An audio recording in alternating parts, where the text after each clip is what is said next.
I just finished making this Hollywood style cinematic action trailer, and I'm going to show you exactly how you can do the same thing in your bedroom, or it could be on your laptop at a cafe, making things right now, which is absolutely mind-blowing because the technology and the tools, if you use the right tools, you use the right workflow, you can produce something exactly like this. And I'm going to show you exactly in this video how to do it so you can have some success. So make sure to stick around for the entire video.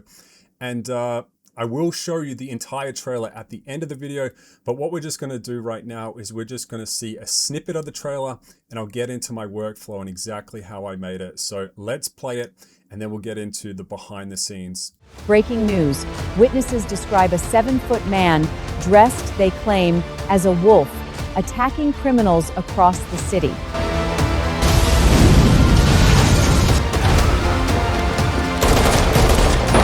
Everybody get down! Hands where I can see them!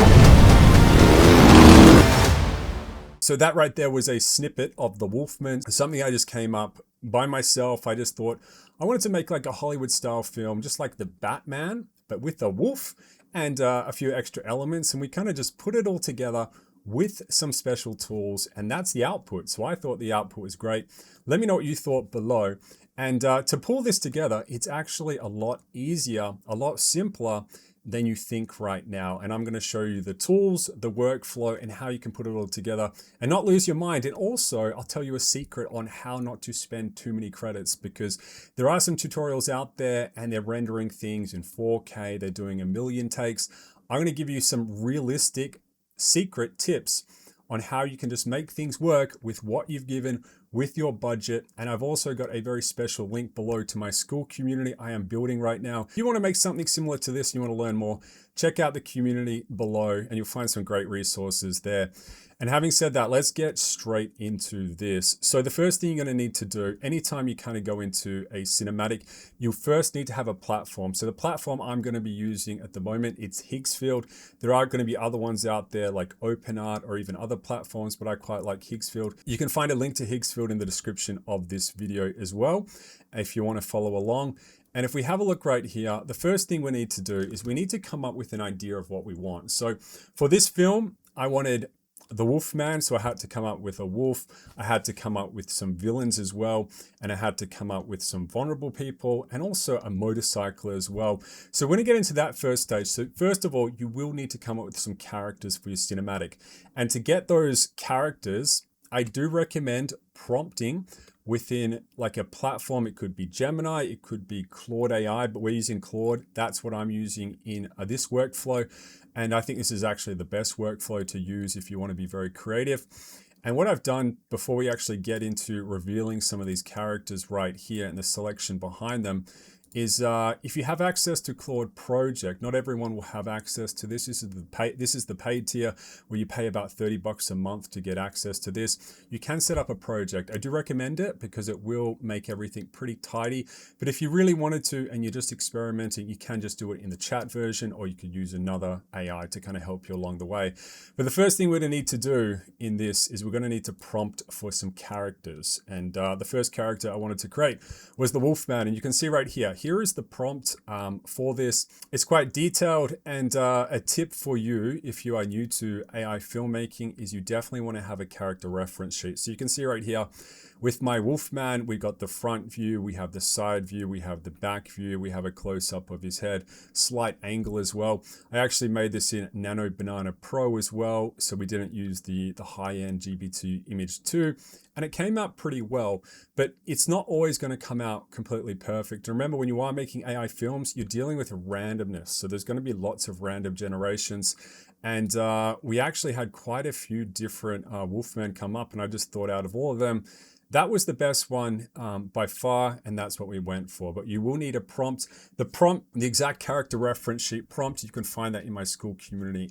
Link will be down below. And having said that, you're also going to need to have more characters that are going to come to life in your cinematic trailer. So we had a woman, you'll see her at the end of the video when we play the full trailer, but she was a woman pushing a pram around, very vulnerable in a subway. And you can see the full descriptive prompt right here, looking for a character reference sheet of a woman, mid-30s, pushing a pram. And we had the cinematic lighting as well. Neutral gray studio background is important to make it all work. And that's another character we actually generated right off the bat. And then I also had a news reporter. So we saw that news reporter lady.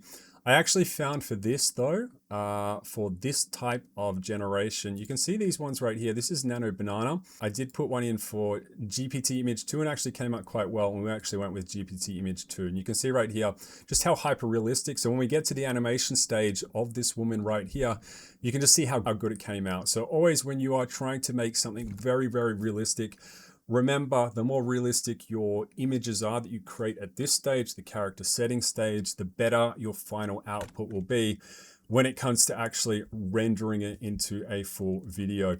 You can also see right here, we have a very cool motorcycle. So I did a lot of generations for a motorcycle with the prompting help from Claude. And you can see, you know, it's a matter of just creative selection. So you go through all these images. Which one do I like the best? I ended up going with this one. I thought this one was fantastic for what we were trying to generate. And again, this is coming straight out of Nano Banana Pro as well. And again, we have that multi-dimensional character reference sheet, which is going to help us when it comes to keeping that consistency alive when it comes to animating it. So now that we have the characters set up for this, we need to do a couple of things extra now. We need to set up a couple of settings. And the settings for this video, we had two settings, main ones we're going to set up, and that is going to actually be the city at nighttime. And we also had a subway setting as well. And you can see right here, here are some of the image generations we had for a high-rise setting. And to give you some insight into the exact workflow from this, so to generate that, I actually spoke directly to Claude. You can see right here what I was after. So I was feeding Claude a bit of background information about the film I wanted to create, the rough screenplay. And I just said to him, look, first thing I need is text description of our opening shot of the city. I'm thinking 300 meters above the city, wide angle aerial view drone shot. And I had given him some context before, but basically we're looking for like a Dark Knight style Batman city. So we called it Cinderfall in this story. And you can see this is the prompt we got. So all we're doing right here is we're copying and pasting that prompt output from Claude, and then we're going to paste it into Higgsfield right here. So if we paste that in, these are the different generations I got. And what was surprising about this is Nano Banana actually gave me the best output. So you can see right here, we had multiple shots of the city. And one pro tip that I will show you once we get to the animation stage is anytime you want to animate, make sure the image is frozen completely in time. And what I mean by that is this actually gave me some trouble when I was making it, because some of these looked like the cars were actually moving a bit, and that actually skewered the image when it came to animate it. So I recommend when it comes to a setting, have it completely still if you can, no blurs, and then it will make your animations later on a lot cleaner. It will save you some credits as well. And the final setting we needed for this to pull it all together before we get into the animation stage was a subway. And you can see right here, this was the subway we ended up going with some assistance from Claude. So remember, the prompting is coming out of, we're putting input into Claude. Claude is giving us the text outputs, and then we're putting it into Nano Banana Pro within Higgsfield. So far we have the characters, we have the setting, and now we have to actually get it all set up. And now what we want to do is we want to make sure all our generations, our image generations, now that we have characters and we have settings, they're in both Claude and they're also in Higgsfield. So I actually prefer to work out of Claude, and then I paste my information into Higgsfield. I don't do the other way where people are connecting their Claude directly into Higgsfield. I like to have a separate project I'm working with in Claude, and then I'm just pasting it across to Higgsfield. And that's my workflow right here. So the first thing you want to do is, again, if you have access to Claude projects, you can set up this project, and you want to be pasting in all your files. So you can see down the bottom, I've pasted in lots of character reference sheets. We have some clowns, we have the woman, we have the setting, we have the subway. And you'll notice as well, I actually changed the character during the course of the filming as well. So that was actually a modification we made. But you basically want all your image settings in Claude so it can help you really write very easy animation prompts later on, because you'll be doing a lot of animating, and it's important that you don't have to waste time in Higgsfield trying to tag things, because Claude can actually do that for you. So you're just literally copying and pasting. Claude understands your context. He's helping you write some of these animations.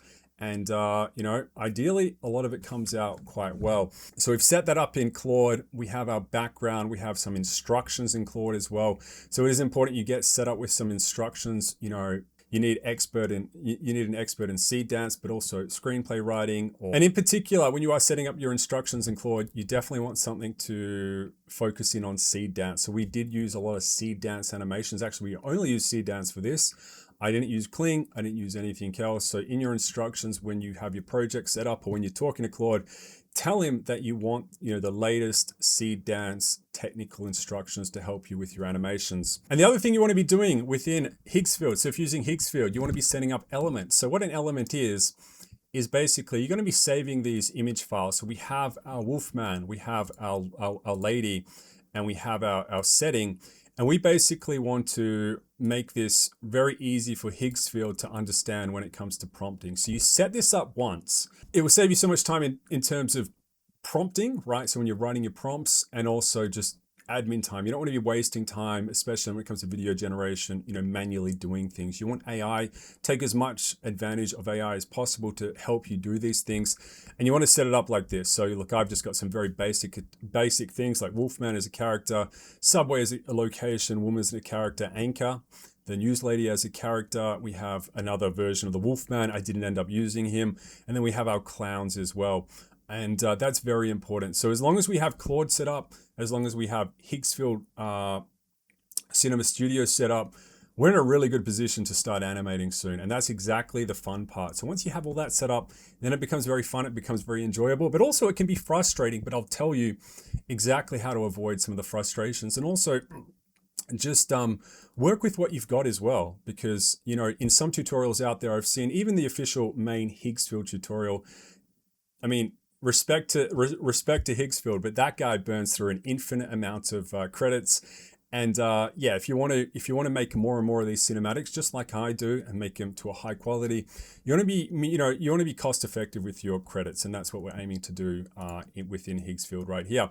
So now this is the fun stuff. So now we can start to animate away, and you can see from these video generations, we basically work through sequentially from my general ideas with Claude. So I co-worked with Claude.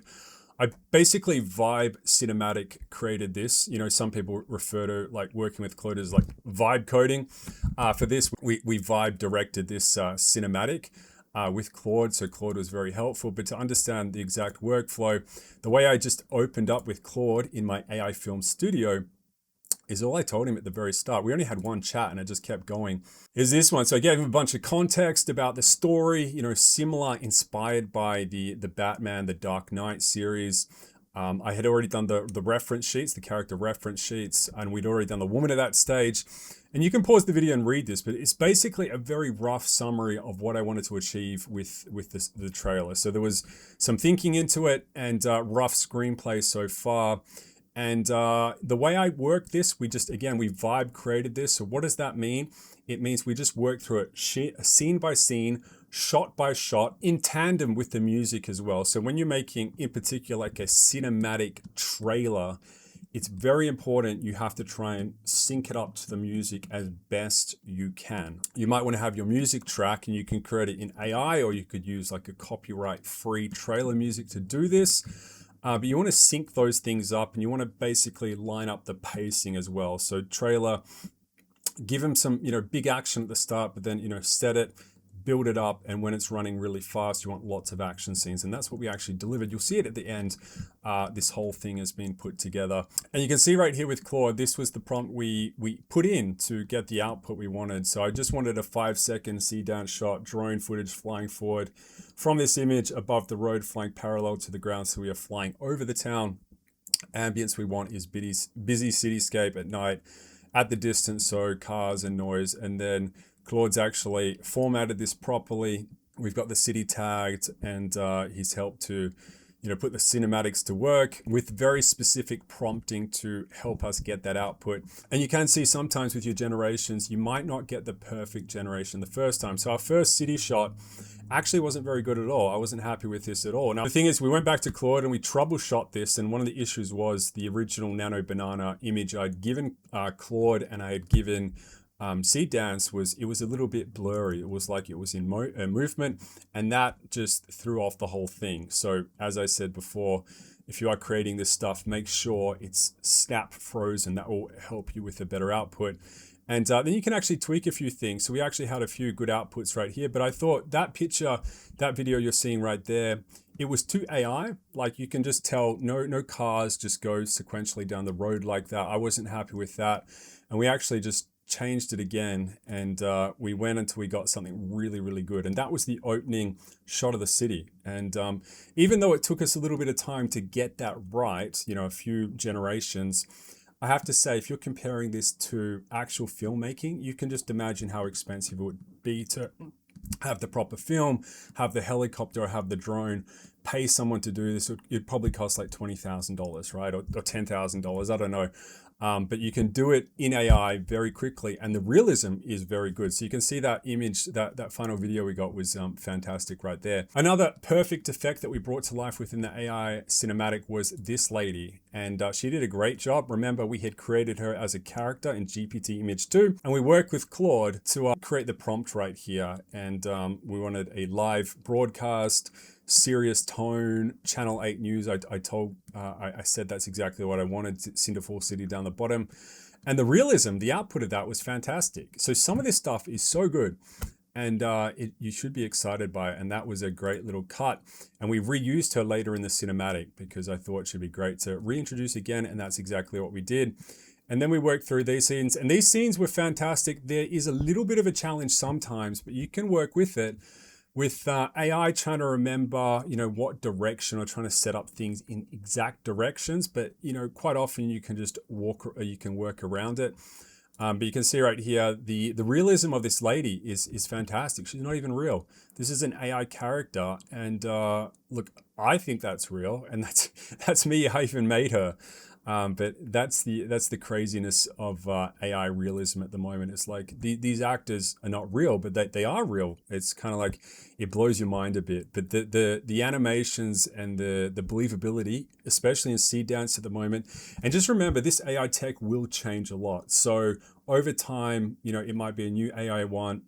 There might be a new AI generator. And if you want to stay up to date with all the best AI generations and tech, guys, subscribe to this channel and join the community as well. You can stay fully up to date. And we had a few generations of her.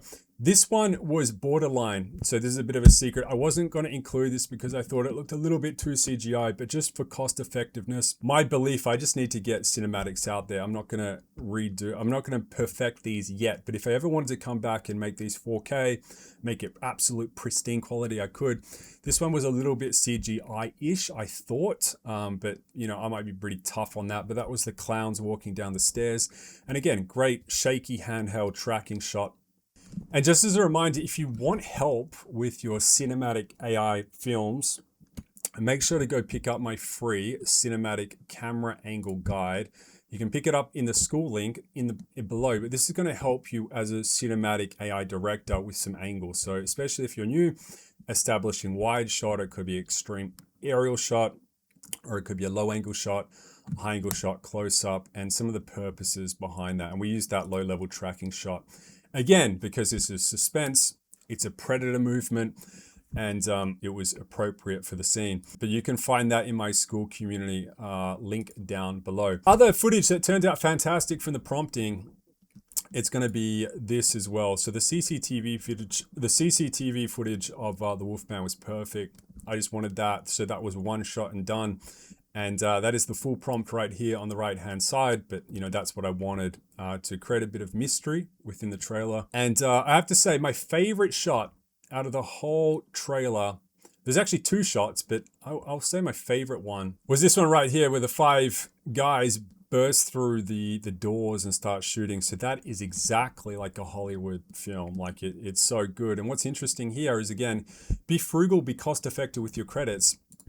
I actually specifically prompted Seedance I said one round of burst fire and then don't shoot your weapons. But what does Seedance do? They start shooting their weapons after the burst. So you can see right here, they start shooting, and I didn't want that. I didn't want them to shoot anyone for real. But you can see the first 4 seconds or 5 seconds is absolutely perfect, and that's all we need. So we're just going to take that and go with it, right? So you just edit around it, and that's exactly what we did right there. But that was honestly my favorite shot from the film. And then another great shot was this, and this was one prompt as well. So some of these are just coming out so good. And this was a cinematic wide shot at night of the motorcycle. The element wasn't working for some reason, with Wolfman right there just going through fire and then driving off basically. And I thought that was really good. It's a tiny bit CGI, but I thought it was just, it's passable. So you'd probably see that in a Marvel movie, that type of shot. And I was pretty happy with that. So that was a great end scene. And then this one was really good as well. So surprisingly, if you deploy some kind of shaky handheld POV, this is what Seedance does very well, and it can make your trailers, ultra realistic. And this was the end kind of teaser funny bit where the guy says, is that the Wolfman? And we'll just play it. Oh my God, was that the Wolfman?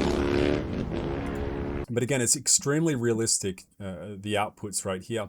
And another thing to remember is you are dealing with random generation. So even though these two inputs are effectively, the same in Seedance, I had two completely different outputs. And I didn't actually like the one where he slowed down because it kind of took away the realism. With some of the work of the motorcycle right there. So we did the fast one. But sometimes a few renders can really help you. And the other thing to understand is most of this cinematic was actually rendered in 480p. I didn't touch any scenes in 1K, and I definitely didn't do anything in 4K either. So at the moment, look, my tip to you, if you're an aspiring filmmaker, if you want to get into practicing, you need to put in the work. So you want to be doing lots of generations. And unless you have like an infinite Seedance plan, which I'm pretty sure most people don't, just be frugal, be cost effective. And if you want to scale up and do 720p or 1K once your shots are really working, do that. But for now, 480p actually looks pretty good. 720p looks great. And of course, look, 4K is going to look absolutely amazing. But it can be costly if that randomness in the generations doesn't go fully to plan. So I actually quite like to just do it in 480 or maybe 720. Either is pretty good in my opinion. And some really important tips as well to help you kind of bring it all together. One mistake I made in a previous trailer was not front loading the trailer with action. This time we had the 5 guys bursting through the door. And I think people should do that more often in trailers. So remember, especially if you're putting this stuff out onto YouTube or wherever it might be going, TikTok, X, people are not paying at the moment they're not paying money to sit down in a cinema and watch yours. So it's really an attention game. So you want to try and make your cinematics as engaging as possible. Preload it with some action at the start. That's what I think works well. And then try and create some continuous hooks throughout the trailer, a bit of mystery to keep people watching. And also, of course, try and pace it towards your music and edit it appropriately. So I just did very basic editing within DaVinci Resolve. You can see right here, this is the rough cut at the end, and pretty basic stuff in terms of cutting. And just, trying to sync it up best to the music and have it all make sense. So your average person out there who watches it, can make sense of it, and it can elevate your filmmaking journey, and you can become a better filmmaker. And that's what this channel is all about. So if you want to learn more about cinematic AI, getting better at this, and staying on the front line of technology, subscribe to this channel and check out the school community. You'll find a link in the description of this video. We can get some great resources. So now that we've done the hard work of pulling this all together, it is time to play the trailer. Sit back, relax, and enjoy. Be entertained. Hollywood-style cinematic trailer right here.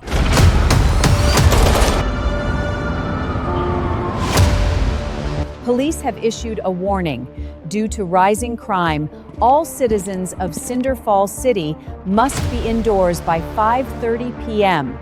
before dark. No! Wait! It's okay. We're okay.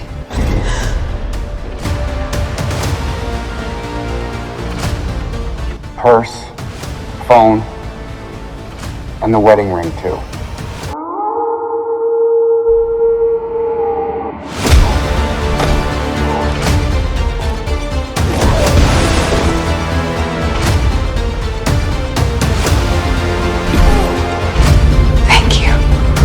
Breaking news. Witnesses describe a 7-foot man dressed, they claim, as a wolf, attacking criminals across the city.